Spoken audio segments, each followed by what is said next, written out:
From a demand perspective, there's really never been more, and that's not going to back off anytime soon. But I can say with near certainty that there are functions that can be automated that won't necessarily be all that visible to the customers that you're trying to retain, right? The future's bright for HME.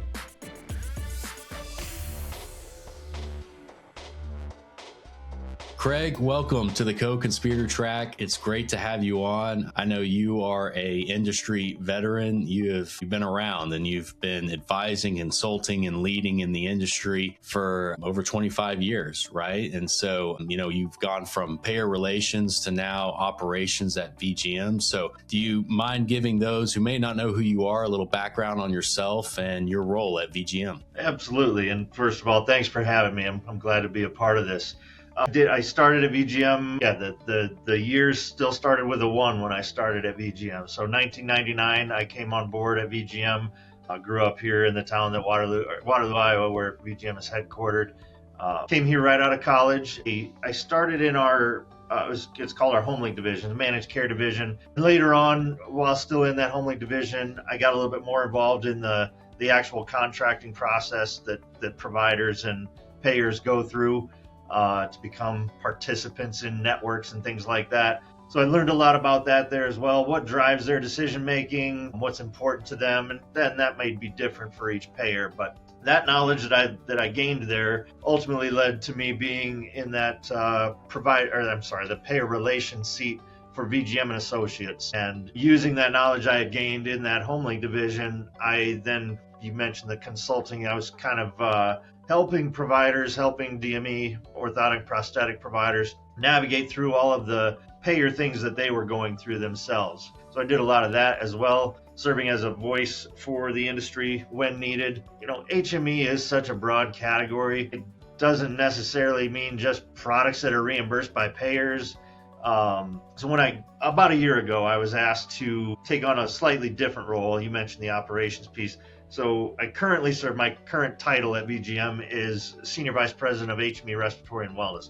And we focus on anything that can help improve a patient's life, that can help our members improve a patient's life. So certainly we have some focus on some non-reimbursed products, other products that go hand in hand with the products that are reimbursed, but anything that can help improve a patient's life, we're willing to jump in and take a look at that. Well, that's great. Thank you for that overview. And I know, speaking as a partner and a vendor partner with VGM, we're grateful to have you and work with you, Craig. And so, have a lot of exposure to the industry's largest providers. And so can you give us a pulse on the industry right now? The future's bright for HME. From a demand perspective, there's really never been more, and that's not going to back off anytime soon. It's not going to slow down. We're an aging country. We're living longer. We are going to need those products. More and more patients are going to need those products. I'm not going to sit here and say that there aren't some headwinds or some challenges that are going to come our way or that are already here for us.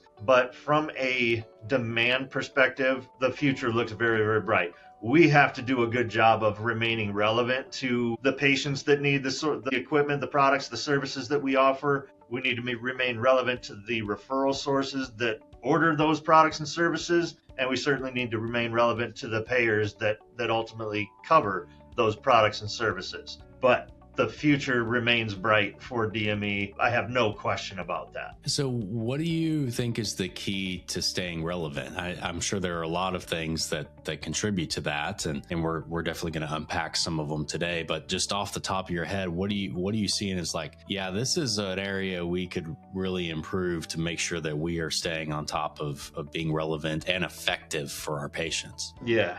And that's the thing. So remaining relevant to all three of those can be a pretty fine line, a balancing act. Because what's important to a patient may not be the top of the list for a payer. Financial metrics might be more important to a payer than they are to a patient. A patient's going to care about getting the right product, the right service at the right time. Yeah, cost is going to be important to them. They're going to have cost share in most of this stuff, right? And that is probably foremost in their mind when it comes to what's important and why a DME provider might be relevant to them versus a referral source, speed, just making sure that, if I, as a physician, send you, the DME provider, an order for something, I know you're going to take care of it. You're going to do it in the right amount of time, it's not going to land back in my lap tomorrow or next week saying, hey, I know I told you I could do that, but now I can't. You're going to have to find somebody else. They don't like that. And then the payers, anything you can do to move the needle financially is gonna keep a payer engaged with you. Any kind of technology you offer as a company that might speed up a process or help a process along, you've taken it upon yourself to understand their coverage criteria, their processes, all of that. They're gonna want that. But if you can start to show them that by being a partner of yours, you can help them save money elsewhere. Overall, you think about the tenets of value-based care: better health, better care, lower costs. If you can show them that you can deliver on those things, that will keep you relevant with them. You know, one thing you mentioned was the training, right, that goes in, especially on the payer side of all the rules, right? I mean, it's a mountain to climb, and the people that know this stuff is shrinking, and then it's changing so often too. So the specialized care, specialized institutional knowledge of the industry is just rapidly decreasing, and it's just created this gap and really this demand, especially in,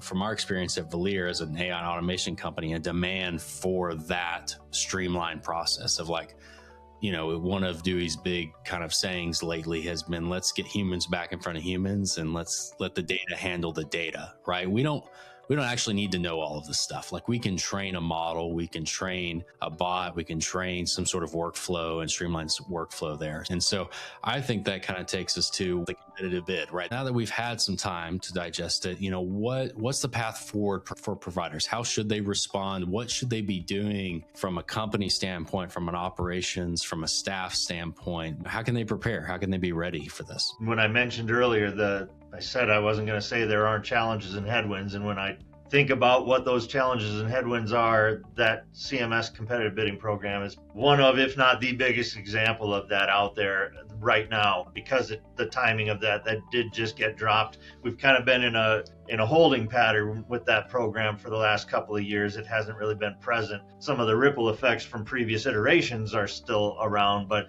it hasn't been an active program. It hasn't been bid recently. The last time providers were asked to look at formulating bids for certain products was 6 years ago already. In 2019, they were kind of looking at formulating bids for what was then dubbed around 2021. So that competitive bidding program has been a problem for providers historically, been a challenge for a large portion of DME providers for over a decade now. But you asked the question, what can providers be doing today to prepare for that, especially if they are specializing in the product categories that are included in this next round. They've talked about awarding far fewer contracts than they have in past rounds. So for smaller providers who are now going to be asked to, maybe instead of handling just a city or maybe even a state or a couple of state region, you're going to have to serve a much larger area, potentially the entire country. And that comes with a mass of things that they haven't thought about having to do before. And for some, it'll just mean either I diversify into some other categories that I haven't focused on historically, or if I don't win this bid and I rely heavily on Medicare fee-for-service as a big chunk of my business today, if I don't change quickly, I'm going to probably be looking at saying goodbye to those patients, saying goodbye to that business that I have today here in a couple of years when that program goes live. Well, you bring up a really interesting point there. I think that, in all of its flaws, what I can tell is how it's pitched is efficiency, right? It's lower prices. It's better for patients, right? I mean, that's how it's pitched, whether it's true or not. Absolutely. And I understand the side effects, right? The negative side effects to where it maybe have the reverse effect. But the government, right, wants the same thing that payers do, right? At the end of the day, it's bigger margin, it's more efficiency. And so if you're not efficient enough to do it here, then there's a good chance you're not efficient enough to do it down the line, right? Is that what I'm hearing from you? I feel like that's what. Sure. I mean, you said the word efficiency a couple of times there. That is the differentiator for the foreseeable future, in my opinion. It's not the only one, but it's a huge one. If you're an HME provider and you're looking at your entire operation, there's no question that there are bottlenecks that either you or your staff complain about on a regular basis. Like, I wish we could get this to a different spot, and we've gone as far as we can go on our own, but it's still not good enough. So you're looking at your operation, you see those bottlenecks in maybe just one, maybe several facets of your business. And even if you've been paying attention to how to make improvements up to this point and along the way, they still might not be in a good enough spot to carry you forward into the next iteration of whatever this looks like. But I can say with near certainty that there are functions that can be automated that won't necessarily be all that visible to the customers that you're trying to retain, right? Some of you started your businesses decades ago and you've built your reputation on good service and picking up the phone and always having a live If you don't want to change that, you don't have to. Some have, and there are ways to do that, but there are other patient or non-patient facing functions that you could make changes to that your customers aren't going to necessarily see and recognize. But you think about functions that start at the very beginning, the intake process. There are functions that can be done that change that process immensely, make it extremely more efficient. Insurance verification, when I worked back in that HomeLink division, we had a department that's all they did all day long, call insurance companies. And back then, I don't know how, I'm sure it's still not a great thing, but I think about the hold times, right? The amount of time those people spent sitting on the phone waiting to get answers to questions.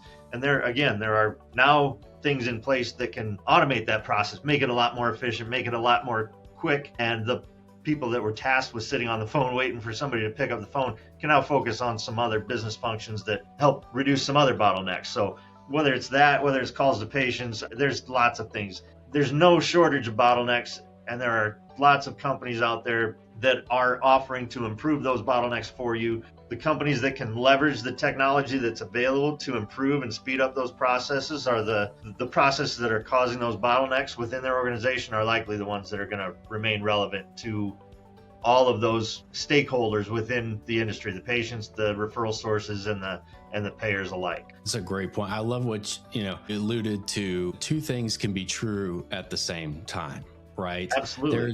There's this belief that automation replaces the human aspect of your company, but actually it enhances it if it's done correctly, right? That person, staff member is fresh and they're positioned and ready to help a person because that's their job now. Their job isn't data. It's not crunching numbers. It's not inputting it from A to B to C system. It is people. There's a lot of demand coming down the pipeline here. Yeah. A huge generation that's going to need this equipment and these resources and this care. We want to be ready. Well, let's kind of wrap up with kind of a last question here. But what are you most excited about for 2026 for HME? So the thing that has always excited me, I talk to so many providers around the country on a daily, weekly, monthly basis, but they remain very passionate about what they do, and I love that. I love talking to them about it. I love hearing about it, and I don't ever want that to change.